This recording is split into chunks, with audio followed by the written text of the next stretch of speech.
Hello बच्चों, आज की हिंदी ऑनलाइन कक्षा में हम लोग पढ़ेंगे क्रिया। क्रिया को अंग्रेजी में वर्ब कहते हैं। जिन शब्दों से किसी काम का करना या होना पाया जाए उन्हें हम क्रिया शब्द कहते हैं। जैसे पढ़ना, लिखना, सोना, गाना, आना, जाना, खेलना, कूदना, नहाना, बहुत सारी क्रियाएं हैं बच्चों।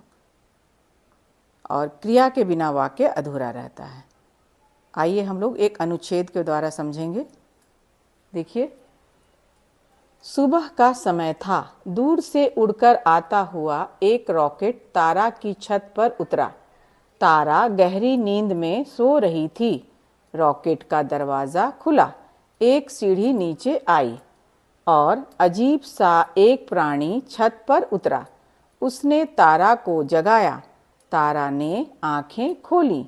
अपने सामने उस प्राणी को देखकर वह चौंक गई। बच्चों, इस अनुच्छेद में जितने भी रंगीन शब्द हैं सभी क्रियाएं हैं। देखिए, था, उड़कर आता हुआ, उतरा, सो रही थी, खुला, आई, जगाया, खोली, देखकर चौंक गई, सभी क्रियाएं हैं, रंगीन शब्द। क्रिया का अर्थ क्या होता है? काम। क्रिया का अर्थ होता है काम, और क्रिया के बिना वाक्य अधूरा रहता है। कैसे? देखिए, सुबह का समय, अगर एक वाक्य है सुबह का समय था, सुबह का समय, अगर इतना ही हम लिखकर छोड़ दें, क्रिया नहीं लिखें, तो ये वाक्य अधूरा हो जाएगा, है ना। जैसे लड़का जा रहा है, यदि सिर्फ लड़का लिखकर छोड़ दे, क्रिया नहीं लिखें, जा रहा है, तो वाक्य अधूरा हो जाएगा। तो इसलिए कहा गया है कि क्रिया के बिना वाक्य अधूरा रहता है।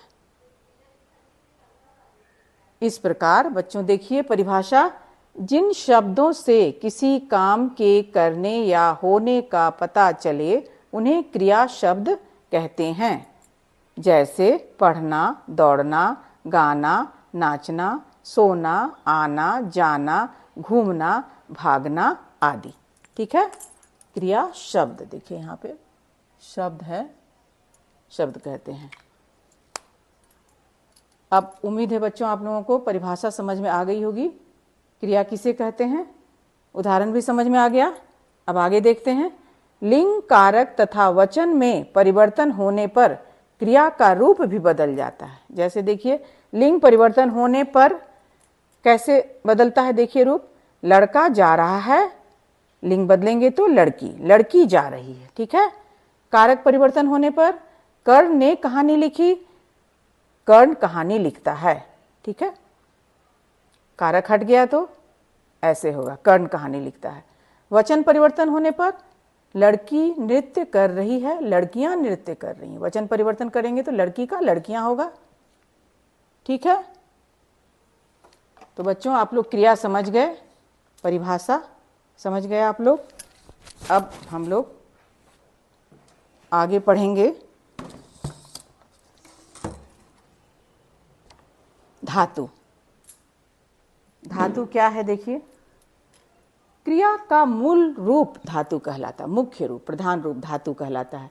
इसमें प्रत्यय जोड़कर अन्य क्रिया शब्द बनाए जाते हैं। देखिए क्या है मूल रूप धातु क्रिया का? लिख, गा, पढ़, नाच, सो, खा, रो आदि।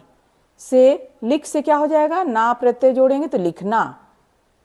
गा से क्या हो जाएगा? ना प्रत्यय जोड़ेंगे गाना। पढ़ से क्या हो जाएगा? पढ़ना, ना प्रत्यय सब में लगा हुआ है। नाच से क्या हो जाएगा? नाचना।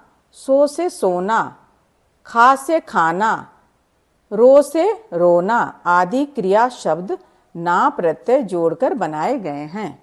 ठीक है, तो धातु किसे कहते हैं? क्रिया का मूल रूप, मुख्य रूप धातु कहलाता है। कौन कौन सा है? लिख, गा, पढ़, नाच, सो, खा, रो। और इसमें यदि हम ना प्रत्यय लगाएंगे तो क्रिया शब्द बन जाएंगे। जैसे लिखना, गाना, पढ़ना, नाचना, सोना, खाना, रोना इत्यादि। अब इसके बाद हम लोग पढ़ेंगे क्रिया के रूप। क्रिया के कितने रूप होते हैं? क्रिया के दो रूप होते हैं। पहला है सकर्मक क्रिया, दूसरा है अकर्मक क्रिया। अब आप लोगों को समझ में आ गया बच्चों, क्रिया के दो रूप हैं। कितने रूप हैं? दो रूप हैं। सकर्मक क्रिया, अकर्मक क्रिया। उम्मीद है बच्चों आप लोगों को क्रिया की परिभाषा और उदाहरण अच्छी तरह से समझ में आ गया होगा। क्रिया के रूप भी आप लोगों को समझ में आ गया, धातु किसे कहते हैं वो भी समझ में आ गया होगा। क्रिया के दो रूप हैं, सकर्मक क्रिया, अकर्मक क्रिया। अब अगली वीडियो में हम लोग सकर्मक और अकर्मक को समझेंगे कि सकर्मक क्रिया किसे कहते हैं और अकर्मक क्रिया किसे कहते हैं। तो बच्चों यदि मेरा वीडियो अच्छा लग रहा होगा तो लाइक, शेयर और सब्सक्राइब जरूर कीजिएगा। धन्यवाद।